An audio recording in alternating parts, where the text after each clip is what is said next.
A very warm welcome, everyone. I, Dr. Ritika Dhiman, on behalf of Voice of Healthcare, thank you all for joining us today as we pay tribute to the exceptional healthcare professionals who tirelessly look after our well being day and night.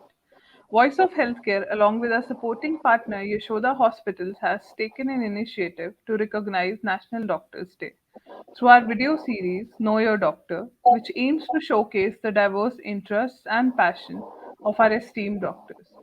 On this National Doctors' Day, let us express our gratitude to these extraordinary individuals. So let's get started with the introduction. I welcome Dr. Kunal Das, Senior Consultant Gastroenterology, Yashoda Super Speciality Hospitals. Welcome, Dr. Kunal.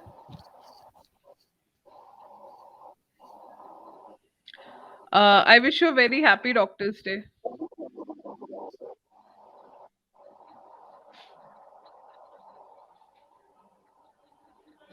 Can you hear me, sir? Yeah, it's very slow.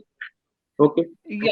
To So, begin with our conversation, sir, do you have any interesting stories or experiences from your medical career that have deeply influenced your perspective on patient care or practice of medicine? yes. We see many patients. So, since we treat patients, so patients have not only the medical problems, but there are so many things which are intertwined with the patient's life. And how can we solve them? Best solve them is our always endeavor. So I will recite a very touching story which happened recently to me. It is about one of my patients. He's a 40-year-old. He was working in a, garment factory in Noida, and he had developed some difficulty in eating, or which in terms of dysphagia. Whenever he used to eat food or drink food, he used to vomit it out. So he was getting treated for the last 3-4 months by various doctors and clinics. He was getting some PPIs and medicines, so which used to give him some relief, but he was not getting all right. So then, when he came to me, then I assessed his situation and I planned a few tests, which included a test known as endoscopy. So endoscopy is nothing but a flexible tube which is a light and a camera attached to it. And when I did, his whole food pipe was dilated, and there is a valve in between the food pipe and the stomach, which was very tight, and it was quite difficult for me to negotiate that, and that was the reason for his uh, issue. So then I told him that this is the issue, and then this is technically known as eclasia cardia, which is a autoimmune disease which affects the muscles of the LES or the lower esophageal sphincter. So he was from a very poor family, Bihar. So he didn't have money. So I thought that I need to help him. So I then contacted some of the vendors, and he needed to do something called as a esophageal manometry. So this is a test in which there is some specialized catheter which goes in the food pipe, and it measures the ECG. Like ECG measures the waves of a heart. So we have a manometry which measures the wave of the esophageal sphincter, and then we can diagnose. Once we diagnose, then we have to plan things out for him. So then after 7 days, when he was ready, I tried to get off a vendor whom I asked him that please give him in a way free of cost for this patient. So the vendor agreed luckily, and we confirmed the diagnosis of eclasia cardia. Now with the confirmed him. The treatment consists of doing a surgery, or we have a new endoscopic test known as endoscopic myotomy per oral. It is known as POEM, POEM, per oral. Is the latest test in which there are no cuts on the abdomen and the patient undergoes a myotomy, which is cutting the esophageal sphincter muscle from inside. And normally this test costs almost 1.5 to 2 lakhs of rupees. Then again, he was very depressed because he didn't have the money. He said that he will go back to his hometown and try to get money. So after 2-3 weeks, he again came back with some amount of money. I told him that okay, I will try to reduce the fees. from the doctor from our hospital side. So finally, we could manage to do the test, and I got him almost 50% discount from our hospital. And instead of 2 lakhs, he had to spend only less than 70 or 80,000. And he underwent the surgery successfully. And after 2 days, I could discharge the patient very well, and he was very happy that now, after almost 3 to 4 months, he could eat finally, and he was very happy. After around 7 days, again he called up. After 7 days, he said that, doctor, I'm vomiting out blood. Now there is another problem. We have a surgery done almost at 50%. Now he is having a complication. Then again, I said, okay, you come to our hospital and get admitted. Then I have to ask our hospital authorities, see, we have to help this patient. We have done. He's a young patient, so he came and he was almost vomiting blood. We did an endoscopy on him, and we could find that there was some blood vessel which is there. We got again a CT scan and CT angio, so all high end tests were done.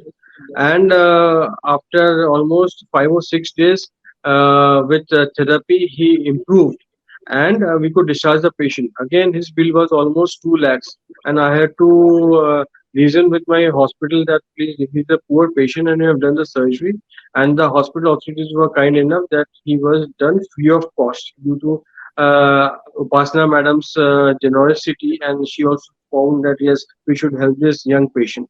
So finally, after this discharge, patient came to me, has come to me 3 4 times in my OPD, and after 3 months, I can finally say he's very happy, and now he is able to take all liquids, roti, chapati, even litti choka he can take because he is a Bihari, and he is very satisfied that finally his problem got solved in the 6 months time. So this is one story which is very touching, and we could help the patient. And patient was a young patient, and he has gone back to his job, and he is very happy now. So we get these stories, and this was a happy ending story. But many times we also get unhappy ending stories. Like when I was doing a training in my uh, in GB Pant hospital, I found one. There was one person who was a 40-year-old male, and he landed up with a large cancer of the liver cancer, which we know as hepatocellular cancer, and he had a jaundice of almost 23. Normal bilirubin of 23. Normal bilirubin is less than 1. And he was such an emaciated patient. He has lost almost half his weight. And he was very young. And it turned out to be that he was a hepatitis B patient. And although we started him treatment, and he was in the hospital for almost 15 20 days, but eventually we lost him because his liver cancer was very advanced. But it left a very, very strong impression that he was such a young patient of economically viable life, and still we couldn't help him. So then, I took it to the heart, and after that, I went to Japan on a fellowship, and I saw that hepatitis B patients were being treated almost even after the diagnosis of such patients, they were living for almost 20 25 patient 20 25 years, which was very, very unusual because this patient died in 20 days, and in Japan they were living for 20 years even after the diagnosis of hepatocellular carcinoma. So I changed my practice. So now every patient of any liver disease, I do cancer markers. I ask them to do an ultrasound abdomen, and any patient of hepatitis B, I tell them, please not only treat yourself but also see family members. And if it is possible, because hepatitis B is one which is a virus causing disease, which can be prevented by vaccine. So, and if you are religious enough, then you can try to prevent this disease from coming. And also, if cancer cannot be prevented, it can be detected at the very, very early time. All cancers which can be detected in stage 1 and stage 2 can be treated. But if you are in the last stage, stage 3 and stage 4, so they cannot be treated at the best of centers and they lose their life. and such an economic productive group of 25 to 55. So I always make it a point that I try to make a cancer screening in my liver disease patients, and also any hepatitis B patients. I try to motivate them to get the test done and get those who are negative to take a vaccine, so that uh, a vaccine costs 100 rupees and free vaccine costs 300 rupees. So with 300 rupees, if you can prevent a cancer, nothing like it. Uh, Suppose you do not take this vaccine, and after 10 years, 20 years, land up with cancer and you lose your life, I'm sure everybody will think that his life is more than 300 rupees. So it is very important that we do. And that is one of the reasons that we want to do hepatitis free world, and hepatitis free B can only be done by terms of vaccination. So this is one thing which I am very very passionate about, and I think that whoever patient comes hepatitis B, I'm the first one to jump that not only you save yourself, but you should also save your. These are the two stories which why I want to recite. Mhm. Yeah, these two, both the stories were very touching, and you got to learn a lot of things in your medical perspective in patient care uh, through these stories only. So that's a very good thing. Yes. So moving on to medicine, the gastroenterology. How do you foresee the future of GI surgeries, and what advancement do you expect in this regard?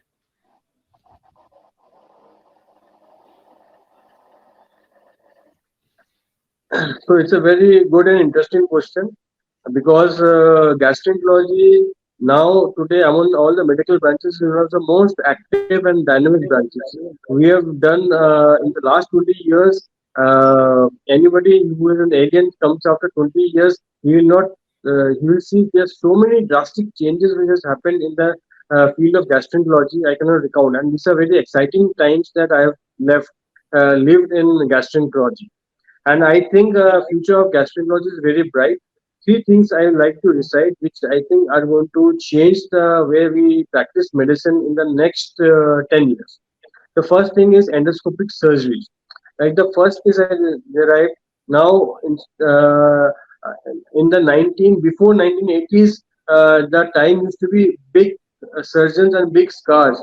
Or even as simple as gallbladder surgery, used to have a big scar, 10 centimeter, 12 centimeters. So these days, the earlier times before 1970s, there used to be a big surgeon, big scar. So even after for a simple gallbladder surgery, there used to be 10, 12 centimeter scar, and people used to stay in the post hospital stay used to be 4 5 days. Now in the 1980s, when the laparoscopic cholecystectomy had come, the scars have decreased in size to only 1 or 2 centimeters. This is especially relevant in case of ladies, because ladies do not want big scars. It is to be cosmetically bad. So laparoscopic cholecystectomy is one, when the laparoscopic surgeries where the scars were very small and the patient used to rapidly go out and get treated. Now we further advanced that we are doing this surgery by endoscopy means, where we use the endoscope to do the surgeries, and we can even stomach cancer, early stomach esophageal cancer surgeries, early colon cancer, early rectal cancer, all taken care of by endoscopy. And the magic is that there is no scar in the patient, and after only next day the patient can be discharged from the hospital, and the recovery period is also very very less.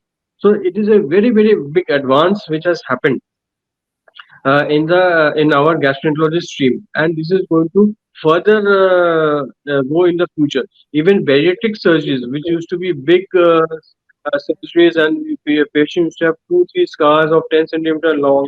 Now we can do scarless bariatric surgery using endoscopy, known as endoscopic gastro ESG, or endoscopic bariatric gastroplasty. So now this is a very beautiful advance which has come, which we can do endoscopic surgeries. Second important thing is we do all endoscopies, and it's a flexible tube and it is attached to a machine with a light and a camera. So now there is something called a capsule endoscopy.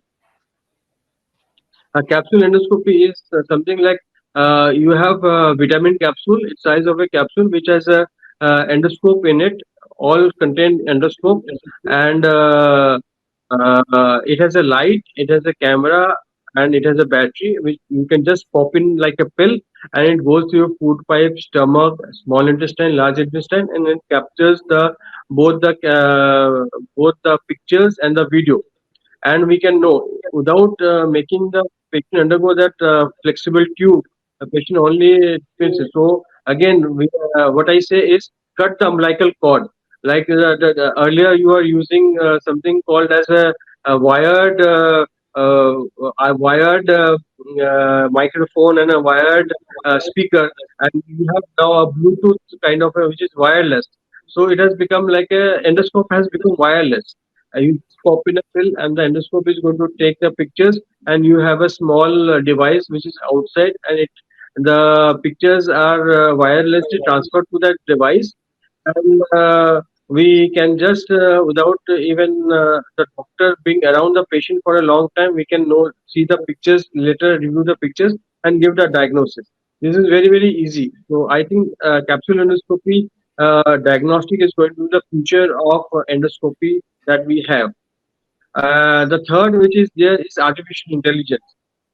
Now, artificial intelligence is, GPT uh, is the word of the day, and everything is being seen in terms of artificial intelligence. We have artificial intelligence now analyzing pictures and helping doctors analyze that this polyp may be a cancerous and this polyp may not be a cancer. What we term as computer aided diagnosis.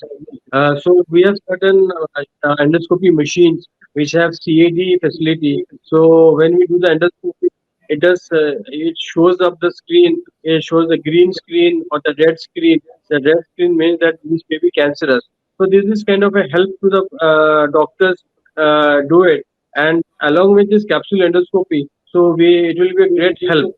Also, patients will get a better diagnosis, and things are going on the cloud. So it will be very easy, and our services of endoscopy can be not only in the tier 1 and tier 2 cities, it can be to the tier 3, tier 4, and the villages also. Because any technician pop in pill to any patient sitting, say, I am sitting in Noida or Ghaziabad, any person in a remote village in Bulandshahr, or even in the northeast where going to, of the doctor is very difficult, he can just the technician can pop in a pill, and the endoscopy pictures can be transmitted to me. I can analyze, artificial intelligence can diagnose, and we can plan the treatment of the patient. If the patient requires treatment, then he needs to come to my hospital. Otherwise, patient need not come to the hospital.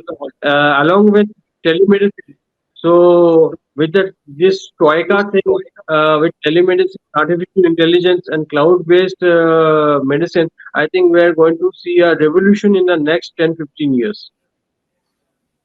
And I can just see that what has happened in the last 10 years in the banking center, in the payment center, the same thing can happen in the healthcare sector, and then we can help our patients in the real mind.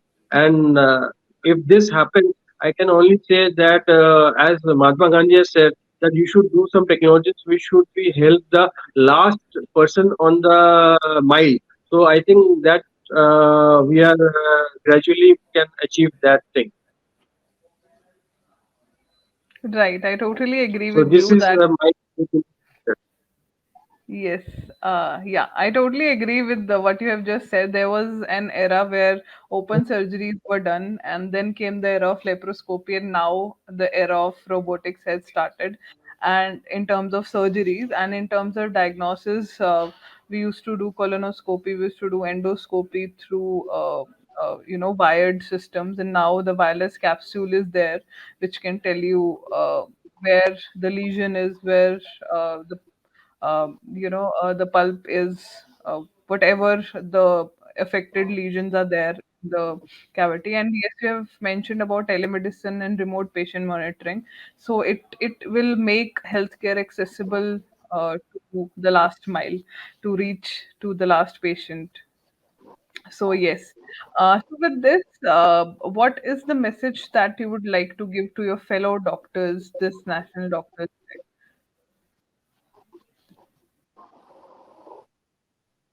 Yeah.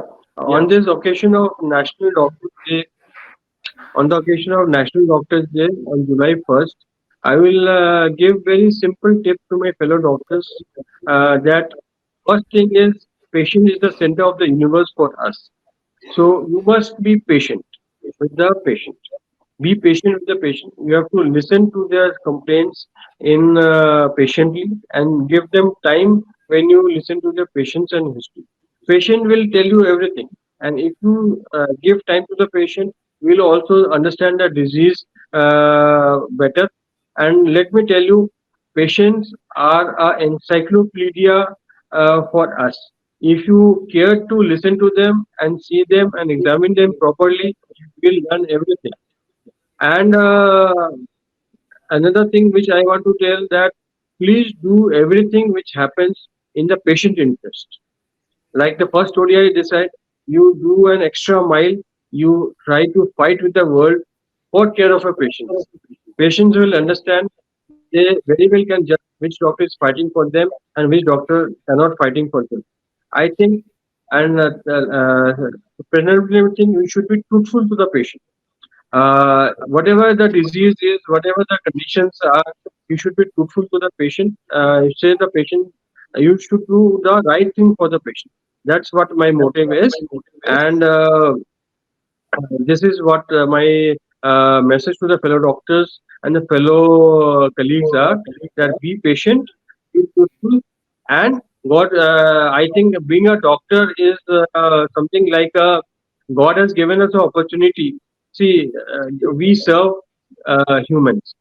So, and our human society. So, God has given this opportunity to serve the humans. This is the best service that we can do for the society. So, we should do it, continue without expecting much as our contribution to the human society that we. Right, very rightly said that a patient is the center of universe for a doctor. But what about apart from this professional front? What about the empathy towards doctor? It should be the other way around as well, from the both side, from doctor to patient and from patient to doctor as well. So, what do you think about that? See, I think the patient is coming in a very difficult condition for to the doctor. He's in pain. He's have some problem. So you must empathize with the patient rather than sympathize. We should empathize with the patient. And if we keep a good communication is very important in the patient. If you can communicate well in a soft manner, I think all patients will understand. There would be some patients who are aggressive, who may be wanting some results or they have own ways. I think we should not judge our patients in any manner. Some people come to me say that your allopathy is not good, your homeopathy is good, your Ayurveda is good. I said yes. If you feel that they are good, you please go to them. No problem. I have no problem. And my idea is to give advice to the patient. It is up to the patient to take their advice or not. So, as we can see, that it is best not to be judgmental, to give the right advice, which is correctly what we have. And suppose you don't know something and you are failing, so accept that. Yes, failing, and never. If the patient wants the second opinion from anybody, you should allow a second opinion, and you should also accept any advice or opinion which is contrary to your belief from a colleague. That also should be acceptable because our science is limited. Today we think about this thing. So I think we should have that kind of a less of ego. That whatever I am said is correct. There may be many evidences or many things which may be beliefs or contrary to experiences. We all learn from our patients. If you are humilious enough, so I think we'll have a good and empathize with the patient. So I can know one thing that few years ago I had a fracture myself and I was admitted in the hospital. So that time I understood that what is to be like a patient and what is to be like a pain. So I had a urinary discomfort. So I know. what difficulty after surgery patient undergoes if he has urinary difficulty. So that is the best learner. Okay, so with this, I would like to end this conversation here, and I would like to thank you and all the doctors who selflessly take care of our nation's health. And together, we salute your dedication, commitment, and unwavering compassion to our health. So, thank you so much, Dr. Das. Thank you so much. Thank you so much. Have a nice day. Bye.